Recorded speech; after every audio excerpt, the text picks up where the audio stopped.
नगर परिषद निवडणुकीच्या पार्श्वभूमीवर सर्वच पक्षांनी प्रचाराला जोरदार सुरुवात केली आहे। काँग्रेस आणि वंचित बहुजन आघाडीने यावेळी नगर परिषदेत झेंडा रोवण्याचा निर्धार व्यक्त केला असून जनतेसमोरील स्थानिक प्रश्न सोडवण्याचे आश्वासन त्यांनी दिले आहे। दरम्यान राष्ट्रवादी काँग्रेस, अजित पवार गट पक्षाने देखील घड्याळ नगर परिषदेत सुरूच राहील असा दावा करत आपल्या विकास कामांवर मतदारांचा ठाम विश्वास असल्याचे सांगितले आहे। शेतकरी संघटना आणि गोंडवाना गणतंत्र पक्षाने एकी साधत आमचा विजय निश्चित असल्याचे जाहीर केले आहे।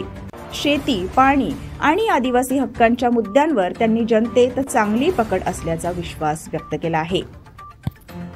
दरम्यान भारतीय जनता पक्षानेही नगर परिषदेत विजय मिळवला तर विकासाला गती मिळेल असे प्रतिपादन करत मतदारांना आवाहन केले आहे। रस्ते, पाणी पुरवठा आणि पायाभूत सुविधा या महत्त्वाच्या मुद्द्यांवर त्यांनी भर दिला आहे। सर्वच पक्षांमध्ये सुरू असलेला तगडा प्रचार पाहता नगर परिषद निवडणूक यंदा चुरशीची होण्याची चिन्हे स्पष्ट दिसत आहेत। जनतेचा कौल कोणाला मिळतो हे आगामी निकालात स्पष्ट होणार आहे।